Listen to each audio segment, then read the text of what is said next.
Doctor Risoli, buenas Hola, tardes. buenas tardes, mucho gusto, buenas tardes, espero que estén viendo aquí la pantalla en StreamYard. Una disculpa, yo no estoy acostumbrado a utilizar este sistema y se vuelve sumamente complicado, pero el objetivo, y justamente para volverlo más interactivo, es que ojalá que ustedes puedan escanear el código QR que ven en la pantalla y a partir de ahí que pudieran ver y ir participando de forma activa en lo que vamos a estar hablando a continuación. Como primer punto, ¿por qué es importante esta parte del código QR? Porque vivimos en una transformación donde algunos de nosotros somos nativos digitales, algunos somos migrantes digitales. ¿Quiénes son nativos digitales? Las personas que nacieron ya a partir del advenimiento de los dispositivos móviles de forma generalizada, de los smartphones, donde ya las redes sociales, el tener acceso a las tecnologías que se dicen intuitivas, pero realmente son intuitivas para niños pequeños, pero ustedes han tratado de hacer algo, se darán cuenta si son personas que nacieron antes de 1990 de que lo intuitivo no necesariamente es tan intuitivo para nosotros, que se vuelve un reto particular. ¿Y por qué quiero ocupar un ejemplo con esta plataforma? Y ojalá que me ayuden con el voto, porque la presentación va a estar hecha por ustedes. Gracias a la persona que participó, ojalá que alguien más se anime a participar, en caso contrario las diapositivas van a estar vacías y va a ser mucho más corta la presentación, ¿no? Pero el primer gran reto que tenemos con el uso de tecnologías, para quien le esté interesado, simplemente puede entrar a www.menti.com en el código 3903-3566 y así pueden estar participando con los comentarios y con lo que estamos viendo. ¿Qué es lo que pasa en las niñas y niñas después de la pandemia y cuáles son estos retos para 2022? El primero es entender utilizar las tecnologías de forma proactiva y de forma productiva. Gracias a las personas que nos están acompañando en este momento en línea, que han contestado 4 personas, el primer gran reto es que nosotros ahora estamos en diferentes lugares, en diferentes contextos, y eso hace que qué es lo que yo quiero transmitirte, qué es lo que yo te quiero decir o qué es lo que se vuelve importante para mí. A lo mejor es más difícil hacerlo a través de línea. Hace rato con la presentación que estuve haciendo, el primer gran reto que estaba teniendo es cómo saber si lo que yo estoy diciendo les está resonando, les está haciendo sentido, está sirviendo o no, si no hay una forma objetiva de saber una respuesta. Y entonces una de las herramientas que podemos ocupar como profesionales de la salud o de la educación para hacer más dinámico e interactivo el proceso de enseñanza, el proceso de aprendizaje, es a través de plataformas como Menti, donde, por ejemplo, aquí el 75% no había utilizado Menti, el 25% una, 2 veces, y de repente parte del proceso es también el aventurarse a decir, lo contestaré o no. Nuevamente, quienes nos estén acompañando, si ven en www.menti.com, con el código 3903-3566, pueden estar participando para poder ver cuáles son estos retos, cuáles son estas situaciones.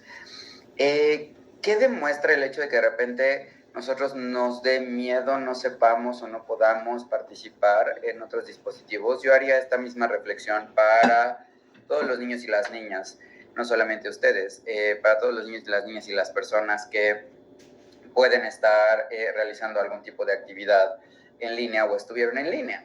Un niño estaba acostumbrado a tomar clases en un aula, en un salón de clases, con docentes, con maestros, con alumnos que estaban pudiendo participar en ello, y de repente se enfrentaron a estar en su casa.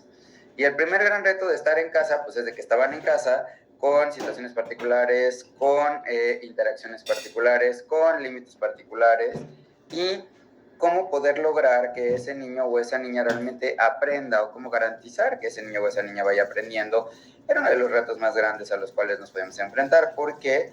Porque de entrada podríamos decir de forma muy fácil, sí, es muy cómodo que esté desde casa, sí, pero al momento de la realidad, al momento de la práctica, ¿cómo llegar a hacerlo, ¿no?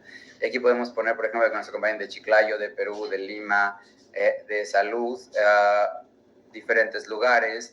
El objetivo es ir creando nubes de palabras donde podamos saber diferentes estructuras.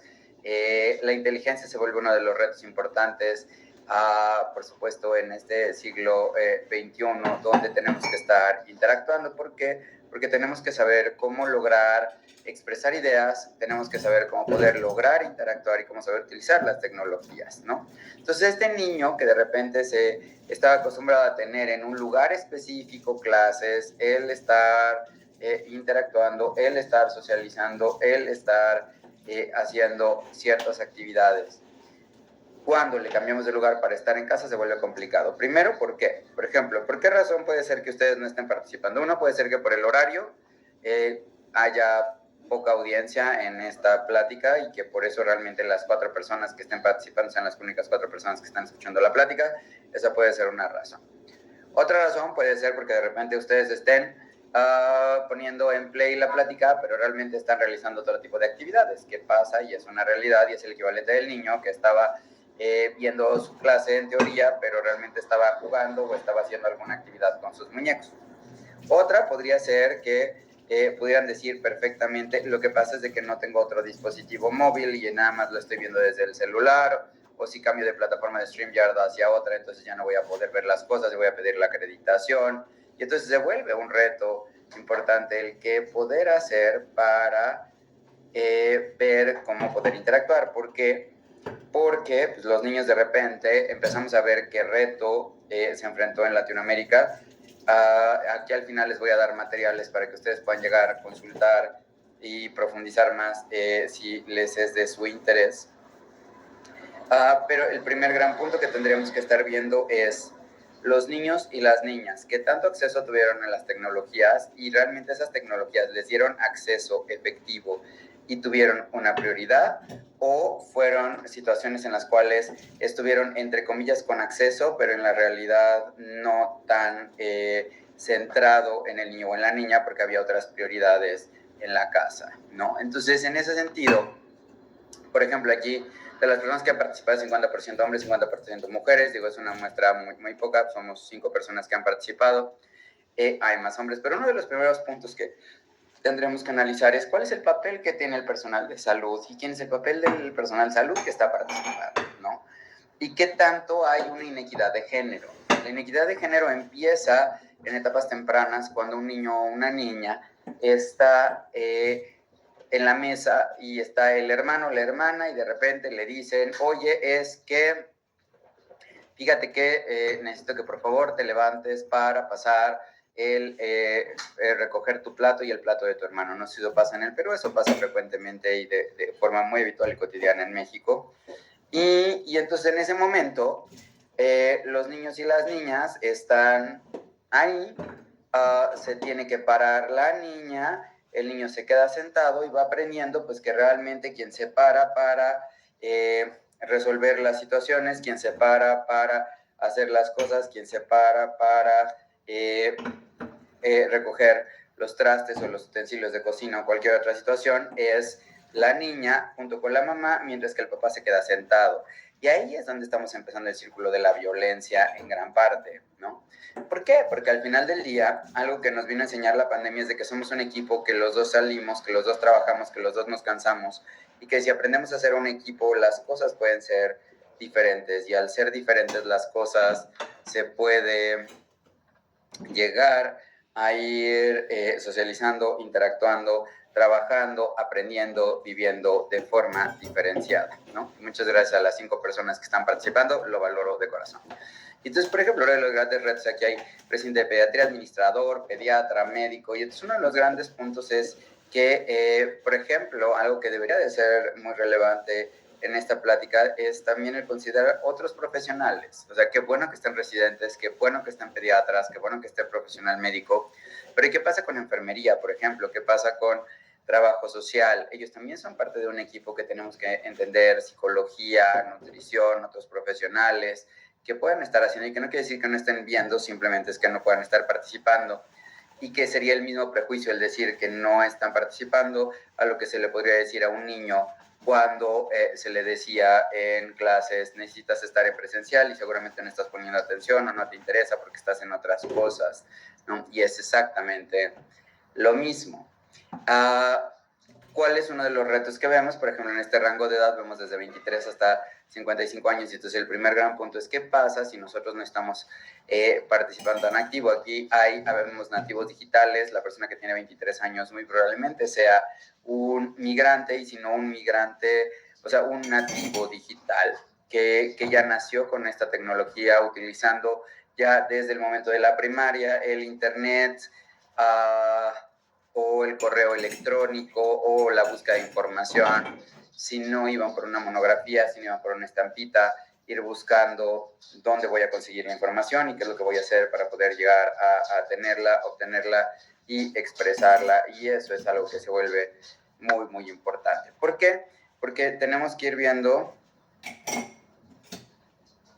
¿qué es lo que pasa? Por ejemplo, yo puede ser que esté haciendo algo, puede ser que otra persona esté haciendo otra cosa, puede ser que de repente otra persona esté haciendo otro. Yo siento que me están ignorando y la persona realmente esté participando o esté escuchando. Nosotros aprendimos a seguir en este flujo donde éramos más o menos contemporáneos, vivíamos en las mismas cosas. Yo les invitaría a ustedes en la pregunta de si ustedes saben hacer el discado de teléfono, lo pueden hacer fácilmente, y entonces pueden hacer este discado, tuk, tuk, tuk. Y si saben su número de teléfono en discado, eso quiere decir que definitivamente son migrantes digitales, ¿no? El día de hoy la pregunta ya es, yo no me sé mi número de teléfono, ya dicen las personas, yo no me sé mi número de teléfono porque yo no me marco, me sé mis redes sociales. Paradójicamente, pues tampoco sigues tú en tus redes sociales, técnicamente tú las produces, pero es una de las excusas que no sé si en el Perú la ponen, pero en México se vuelve cada vez más común el decir, es que yo no participo en las redes sociales, o yo no me sé mi teléfono, pero sí me sé mis redes sociales. E incluso el día de hoy plataformas que a través de la pandemia han ido evolucionando, como TikTok, que se volvió una plataforma muy importante para comunicación, o el estar a través de contacto de Facebook, que ya se volvió como más formal, Instagram, Twitter y todos los aspectos que tienen que ver con el uso de tecnologías. Y aquí, si preguntamos, por ejemplo, 3 palabras que asocias con pandemia, aquí vienen vacuna, libertad, esperanza, salud, muerte, dolor, tranquilidad, obesidad, miedo. La realidad es de que todas estas palabras y más pueden estar asociadas con la situación post-pandemia. Primero, en esta persona que nos compartió esperanza, eso es algo muy importante y es algo que no deberíamos de perder. Hay muchas personas que empezaron a sentirse desesperanzados, empezaron a decir, y entonces, ¿cuándo va a volver la situación? ¿Cuándo voy a volver a salir a la calle? ¿Cuándo voy a poder abrazar a alguien? ¿Cuándo voy a poder hacer algo? La realidad es de que esto se vuelve muy complicado por una razón muy sencilla. Muchos de nosotros radicalmente cambió la forma de interacción, cambió la forma de socialización, ¿no? El hecho, por ejemplo, de personas de decir cuándo voy a poder volver a mi trabajo, y de los niños el cuándo voy a poder volver a ver a mis compañeros, cuándo voy a volver a poder estar interactuando con personas que amo, con personas que les importo, con personas que están ahí para mí, y eso es algo importante. Muerte, desafortunadamente, hay muchas personas que están llegando y están regresando a salones donde ya hay un lugar vacío, donde alguna vez estuvo una persona que se recuerda con amor, que se recuerda con cariño y se recuerda también con dolor, y que desafortunadamente pudo haber sido víctima de todo este proceso que hemos estado viviendo, y hay que aceptarlo, y es una realidad, ¿no? El hecho de decir, sí, gracias a quien dijo increíble, lo valoro mucho, ¿no? Pero la realidad es que hay muchas personas que dicen, es que yo no quiero que tú te vayas, y estamos viendo ansiedad de separación de una manera impresionante. Los niños no quieren, antes querían salir y ahora no quieren salir, o no quieren que salgas porque dicen, ¿qué tal que si sales en ese momento te puede pasar algo, y si te pasa algo te puedes morir? Y entonces no sé si esto les está resonando, y a las personas que están participando conmigo acá en Menti pueden poner algún comentario y va saliendo las diapositivas, pero se vuelve un reto la parte de muerte, dolor. Es algo que tenemos que aprender a vivir con ello y entender que el dolor justamente es una notificación del organismo de decir que algo está pasando, o que algo tal vez no está funcionando, que algo no está dándose de la manera tan adecuada como quisiéramos, o tan concreta como lo esperáramos, o tan funcional como quisiéramos que fuera. Y ahí es donde tenemos que entender nosotros que el dolor es algo que se ha vuelto en algún sentido parte de nuestras vidas. El dolor de decir, ya no puedo abrazar a las personas, el dolor de decir, ya no está mi compañero de banca, el dolor de decir, perdí a un ser querido, el dolor de decir, mi familia perdió el trabajo y tuvimos que emigrar hacia otro lugar. ¿no? Eso se vuelve una realidad y además se combina el hecho de la pandemia más los efectos de la guerra en Europa del Este, que al final del día está impactando, al menos en México, de una forma muy significativa al campo. ¿Por qué? Pues porque hay escasez de fertilizantes y entonces los precios de la canasta básica suben. Y entonces también se vuelve un círculo vicioso, que no tan solo estamos viviendo en una recuperación complicada de la economía, sino también que de repente todo cuesta más caro. Y eso también da dolor. ¿Por qué? Porque es decir, yo antes podía comprarle algo a mis hijos, ahora ya no lo puedo comprar, obesidad, por una alimentación continua, donde teníamos una disponibilidad continua de alimentos y eso se vuelve un reto muy importante. Necesitaríamos nosotros tener la oportunidad de decir, a ver, vamos a tener espacios, horarios, estructura para comer. Pero ahí habría que preguntarse cuántas personas realmente continuaban con una estructura y con un espacio para comer y cuántas personas simplemente estaban comiendo o comían y comían y comían y comían y de repente se daban cuenta de que ya estaban comiendo demasiado cuando ya era demasiado tarde. La vacuna es importante porque es una herramienta, aunque de repente existen muchas vertientes, al menos en México y en Latinoamérica, que tienen que ver con la parte de las vacunas, de realmente las vacunas son útiles o no, y entonces hay discusiones que no deberíamos de estar teniendo. Yo lo que siempre les digo es, a ver, es importante que la tengas porque te va a ayudar para tener una mayor seguridad. Definitivamente puede tener riesgos, sí, claro, pero lo más importante es que puedas llegar a tener algo que te ayude para sentirte más seguro, para que te pueda ayudar a sentirte mejor, para que te pueda ayudar para sentirte que estás haciendo tú y que estás más cómodo y cómo ir creciendo y cómo irte desarrollando en un mundo en el cual de repente se van perdiendo las ideas. La tranquilidad es algo que se ha ido ganando en este mundo post-pandemia, pero la realidad es de que también hay mucha inquietud de ¿y ahora qué va a pasar? Los niños cada vez más están inquietos, están en el salón de clases, hay mayor prevalencia de problemas de déficit de atención, de niños con retraso de lenguaje y se vuelve complicado, ¿no? Y entonces ahí, por ejemplo, en infancia, nueva normalidad, cuidados, suplementos, vacunas, depresión, fiesta, amor, diversión, pero algo que también deberíamos de estar viendo aquí, qué pasa con el enfoque de derechos, ¿no? ¿Qué pasa con el derecho a la educación, el derecho al juego, el derecho a crecer en familia? El enfoque de derechos es algo importante que no debemos de olvidar y que se necesita tomar en cuenta. ¿Por qué? Porque también viene el derecho a la expresión. ¿Cuántos de nosotros no decimos, quiero que mi opinión se tome en cuenta? Y cuando se te pregunta, oye, ¿quieres decir algo? Y entonces nos quedamos callados. Y entonces, ¿cómo vamos a ejercer nuestro derecho a la expresión si no hablamos? De la misma forma, ¿cómo vamos a ejercer el derecho a la expresión de los niños si no les motivamos para hablar? Pero al mismo tiempo, cuando hablen, que hagamos una escucha activa, donde vayamos entendiendo, a ver, ¿qué es lo que me estás queriendo decir? ¿Qué es lo que me estás expresando? Y esto, ¿qué es lo que te está haciendo sentir? ¿Cómo te sientes? ¿Qué es lo que pasa? ¿Qué es lo que haces? Y en esa perspectiva, por ejemplo, una pregunta que vuelve, ¿cuáles son las destrezas necesarias para el éxito en 2022? Aquí viene empatía, solidaridad, adaptación, resiliencia, internet, altruismo, estudio, constancia, emplear las tecnologías y definitivamente una habilidad que no se consideraba tan fundamental en perfiles profesionales como el día de hoy es el manejo de redes sociales y el impacto que estas puedan llegar a tener. Si ustedes lo ven ahorita, por ejemplo, es importante manejar las plataformas, el establecer medios de contacto, el hacer el que podamos estar presentes cuando estamos a la distancia para romper la monotonía. Y entonces este tipo de actividades o plataformas como Menti lo que permiten o lo que buscan hacer es traer y que no nada más haya una persona que esté hablando, sino sean un grupo de personas que estamos interactuando y que estamos creciendo, y es de lo que he estado tratando de hacer, para así poder sentir que somos parte de algo. Y también es muy difícil el estar viendo un punto verde, y si para mí es difícil estar viendo un punto verde y más que ni siquiera me puedo ver a mí mismo moviéndome, donde a mí mismo me diera ánimos o palmaditas por estar viendo la pantalla que estoy compartiendo en StreamYard, se vuelve más complicado todavía para un niño cuando el niño dice, yo estoy viendo un punto verde, yo quiero hablar, ya se me fue la idea, quiero decir, ya se me fue la idea, quiero expresar, ya se me fue la idea, y entonces se vuelve muy complicado. Y entonces, como lo comentan algunas personas acá, ¿cuáles son las que no te aseguran el éxito? Contar con un grado de estudios, tener una gran memoria. La realidad es de que no. Resolución de problemas sí, pero trabajo en equipo, creatividad, liderazgo amplio, conocimiento y comunicación efectiva es algo que tuvieron de acuerdo todas las personas que votaron, y estos son lo que tenemos que ir trabajando en los niños. La gran pregunta es, ¿les damos oportunidad a los niños de desarrollar ese tipo de habilidades o nos quedamos nosotros a la espera de que algún día las desarrollen, pero nos volvemos expectantes y actores que están ahí nada más esperando a ver, sí, ¿qué pasará? ¿Cuándo lo hará? de qué forma lo hará y qué es lo que seguirá, ¿no? Y eso es algo de lo que tenemos que reflexionar. Aquí, como herramientas que les recomendaría de lectura, este es un libro.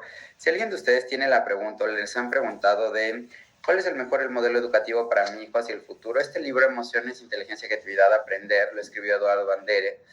Yo tuve el honor de escribir el prólogo, pero algo lindo que tiene este libro es que da herramientas para que el lector está elaborado para papás, se puede conseguir en Kindle y lo pueden ver y ahí, entonces es una herramienta para los papás que dicen, es que qué modelo educativo lo meto o cuál es el mejor tipo de modelo educativo, cuáles son estos de los valores del siglo XXI de los que hablan o qué implicaciones tiene para mi vida o qué tiene que ver esto conmigo y cómo me impactaría el conocer o el desconocer este tipo de actividades. Ahí la respuesta la pueden encontrar en este libro que puede ser de utilidad. De la misma forma, por ejemplo, aquí alguien comenta qué retos se encuentran. Mantener atención se vuelve difícil, ¿no? Y entonces, por ejemplo, yo puedo decir, ¿cómo puedo lograr mantener la atención de ustedes tratando de buscar el interactuar? Y si no puedo lograr interactuar con ustedes, ¿cómo podría yo mantener mi interacción en estar hablando ante un punto verde de forma continua durante 45 minutos sin ningún tipo de feedback? También se vuelve complicado. Si ustedes han estado de este lado de la pantalla, pueden ver que es cierto que estar hablando solamente es cansado y llega un punto en el que las ideas fluyen a partir de la interacción. Y eso le pasa a los niños. O sea, le queremos que un niño ahora se quede quieto, que no se mueva, que esté alerta, que esté enfocado, que esté haciendo, que esté, pero ¿cuánto nos estamos preocupando por y qué hacer para que el niño esté bien? ¿Qué hacer para que el niño vaya desarrollándose? ¿Qué hacer para que ese niño vaya entendiendo de lo que se tratan las cosas? ¿Qué hacer para que este niño se vaya sintiendo parte del todo y no se sienta aislado? La disfunción familiar, como lo comentan aquí, se vuelve un tema complicado, doloroso y real, en el cual realmente pues cada vez más hay familias que han ido cambiando, hay familias que se han ido rompiendo, hay familias que han ido cambiando su estructura y ahí nosotros tenemos que ver cuál es nuestro papel y nuestro papel debería de ser algo más allá de decir pues ni modo, así es, para ver y por qué está pasando eso y qué podemos hacer para que sea diferente, ¿no?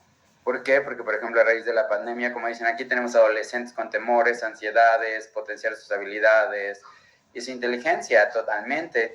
Y entonces este tema se vuelve relevante no solamente para la primera infancia, también se vuelven para los adolescentes. ¿Cómo lograr empoderar a un adolescente para que el adolescente se dé cuenta de que vale, de que su opinión cuenta, de que es importante? Suena muy fácil, el hecho de hacerlo se puede volver muy difícil, ¿no? Y para las personas que trabajan con adolescentes se pueden dar cuenta de que de repente tú dices, híjole, ¿cómo le hago para lograr estas estrategias? ¿Cómo le hago para lograr estas ideas? Que suenan muy bonitas en el papel, sí, pero cómo las llevo a la realidad y cómo las hago que sea algo tangible y que sea algo directo y objetivo. Ese es el reto al que nos enfrentamos nosotros como profesionales de la salud y es el reto que tendríamos que estar nosotros trabajando día a día. ¿Qué estoy haciendo para construir un mañana mejor a partir de un presente, ¿no? Y en ese sentido, por ejemplo, una de las grandes preguntas que pueden llegar a surgir es el impacto de las tecnologías en la primera infancia. ¿Las tecnologías son buenas y malas?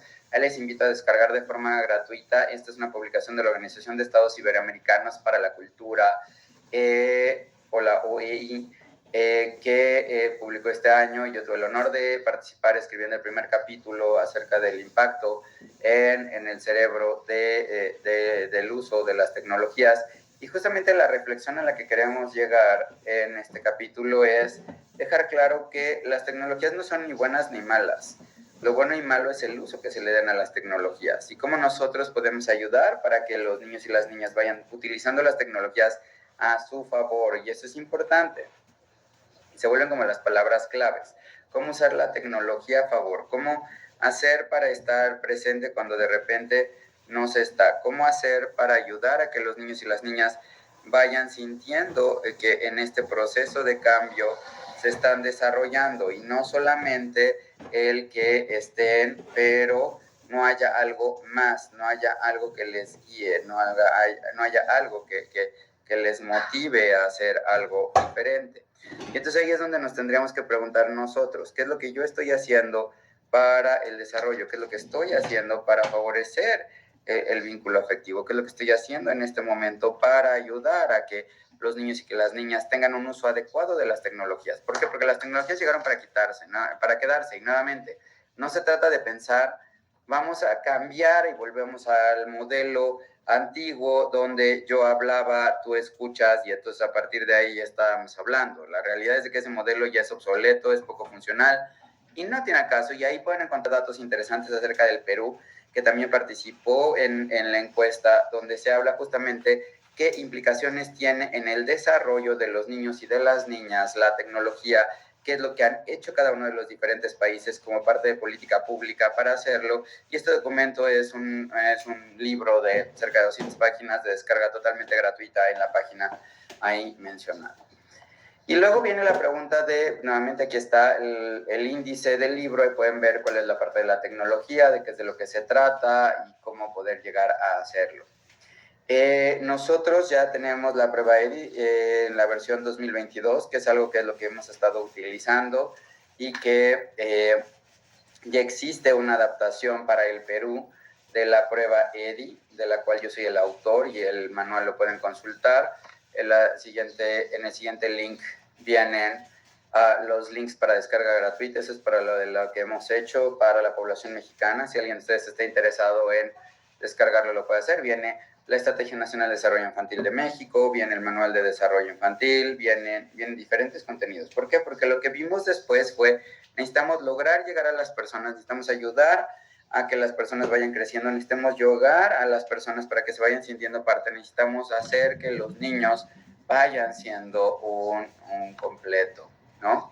Y algo de lo que había comentado hace rato y de lecturas recomendadas, por ejemplo, si yo soy una persona que trabaja en atención primaria y quisiera favorecer la consejería o el coaching, este es un libro que está en inglés y en español, es de Coaching Parents of Young Children with Autism. Eso les puede servir para tener una idea de cómo dar recomendaciones, cómo dar feedback, cómo poder hablar hacia los papás.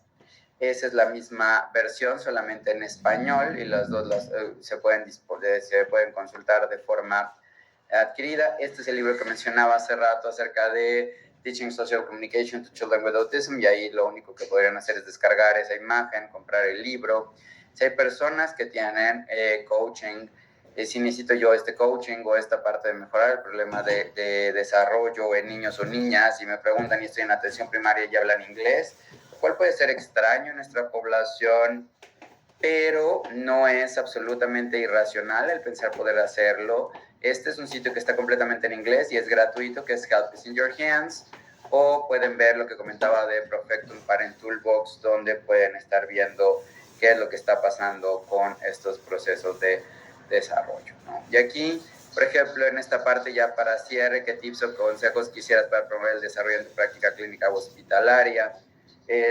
Nuevamente está abierto el código de METI, www.com, con el código 3903-3566. Lo primero que yo les diría es, busquen la interacción. Eso es lo primero. La interacción y hacer sentir a las personas en el aquí y el ahora. Buscar el que los niños y las niñas se sientan escuchados, se sientan partícipes, tomarlos en cuenta, ayudarlos a que vayan haciendo diferentes actividades, ayudarlos a que se vayan desarrollando, ayudarlos a que vayan participando. Es algo que se vuelve muy importante. Dado que en este momento no hubo comentarios en Menti, paso a la siguiente diapositiva, que sería aquí, que es lo más importante que te dejo aquí. Y muchas gracias para la persona que comentó de que tenemos que encontrar cuál es nuestro papel para los niños y adolescentes. Utilizando estrategias para tener una llegada positiva a los chicos totalmente, y cada uno tiene diferentes modelos, diferentes momentos, diferentes estrategias. Y pues aquí están mis datos de contacto. Si alguien quisiera seguirme en redes sociales, ahí pueden encontrar los datos. Y muchísimas gracias nuevamente al comité organizador por la oportunidad. Fue una charla más corta, derivado de que esta charla está planeada para ser más dinámica e ir teniendo la oportunidad de participación a través de ello. Pero pues, sin más, les doy la palabra al moderador para ver si hay alguna pregunta o comentario, y si no, para poder optimizar el tiempo y así que puedan continuar con el maravilloso programa. Muchas gracias. Bien, muchas gracias, doctor Rizzoli, por sus aportes en esa nueva visión de cómo enfocar los problemas del desarrollo infantil. Sí, me felicito haberlo invitado por ser usted el autor del EDI y una nueva forma de evaluación de neurodesarrollo que se está tratando de implementar en el país para suplir las tecnologías anteriores. Me parece muy interesante cómo la tecnología nos puede ayudar y ahora en pandemia pues esto ha desarrollado mucho más y me parece que usted lo ha aprovechado muy bien y lo ha transmitido lo está transmitiendo a través de las literaturas que usted aporta y que nos ha mostrado. Tenemos unos 5 minutitos para esperar las preguntas. Están comunicándose los participantes y no quiero dejar de pasar por alto la pregunta o el planteamiento que hice al inicio. O sea, ¿cómo en México, me gustaría su comentario, está afrontando los problemas del neurodesarrollo a nivel de la salud pública? ¿Cómo el gobierno está implementando o está apoyando tanto la parte de hospitales, la parte de intervención, inclusive para mejorar el problema que tienen estos niños, la intervención terapéutica? ¿Cuál es la estrategia que están utilizando ustedes desde el punto de vista de salud pública? Bueno, a ver, primero que nada, como comenté, nosotros no hablamos de neurodesarrollo, nosotros hablamos de desarrollo infantil porque es algo más amplio y es un proceso de cambio donde los niños y las niñas van adquiriendo niveles cada vez más complejos de sentimientos, pensamientos y relaciones con los demás. ¿Por qué lo acoto? Porque el hecho de dejarla de lado la palabra neuro para hablar de desarrollo permite el poder ser más incluyentes. Nosotros hubo una reforma constitucional, el artículo 3 constitucional, donde se estaba enfocando en nuestro artículo 3 constitucional es de educación. Ahí es donde se desarrolló la Estrategia Nacional de Atención para la Primera Infancia. Se incluyó la educación inicial como algo obligatorio y hay un marco que es el de la ENAPI. La ENAPI es la Estrategia Nacional de Atención a la Primera Infancia. Y esta Estrategia Nacional de Atención a la Primera Infancia, en una de las diapositivas compartí los links para descarga o lo pueden colocar en internet. Ahí viene algo que se llama la Ruta Integral de Atenciones, que es la RIA, donde qué es lo que deberíamos de aspirar a que cada niño y que cada niña desde el momento de nacimiento reciba para favorecer el desarrollo integral. Entonces el primer punto es que a través de la RIA lo que se busca es garantizar que los niños y las niñas sean beneficiarios de esta intervención, que va desde la evaluación del desarrollo infantil, que es uno de los elementos con los que a mí me toca trabajar, y para eso estamos trabajando con el Centro Nacional para la Salud de la Infancia y la Adolescencia, para ir viendo cómo ir logrando estructurar todo lo que tiene que ver con el proceso de desarrollo, con el proceso de actividades. Esa es la parte 1. La parte 2 tiene que ver de forma directa con nuevamente la formación del profesional en la unidad de atención primaria para ir ayudando a tener estas habilidades. 3 es la formación también de profesionales en pediatría del desarrollo. Yo soy el profesor titular y fundador de la alta especialidad en pediatría del desarrollo en México, que busca que las personas, los niños y las niñas vayan teniendo un enfoque centrado a la persona, una atención de calidad y con calidez para afrontar los retos, y al ser una fellow, una alta especialidad, es también para afrontar las diferencias de lo que se está viviendo. Entonces tenemos la formación de pediatras del desarrollo, tenemos una plataforma en línea para la capacitación, tenemos la evaluación del desarrollo que se ha llegado a hacer a más de 5 millones de niños mexicanos, y a partir de ahí lo que hemos identificado es que realmente el verdadero punto donde se puede hacer el cambio es en la atención primaria. Si el niño ya llega a tercer nivel, es que no estamos ayudando lo suficiente y hay que centrar estrategias para atención primaria, y para eso, por ejemplo, hicimos una versión para el sector educativo donde las docentes puedan llegar a estar viendo qué es lo que está pasando, tener ideas, estrategias para ir trabajando en conjunto los médicos con el profesional de la educación, y es otra de las cosas que se hace. Eso es la versión de la SEDI, y eso permite ir monitorizando lo que está avanzando en el proceso educativo. Y otro de los puntos también es una campaña de difusión.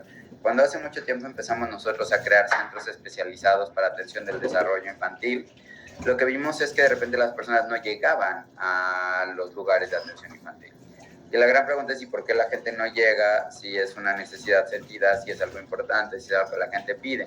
Y un día estaba en una entidad federativa, y con esto cierro esta pregunta, es que estaba en esta entidad federativa en ese momento en mi cargo como coordinador de los centros regionales de desarrollo infantil. Llegó una mamá y dijo, hola, vengo a que evalúen a mi hijo. Muy bien, señora, ¿cuándo le dijo el médico que viniera? Hace un año. ¿Por qué viene hasta el día de hoy? Porque había estado ocupada.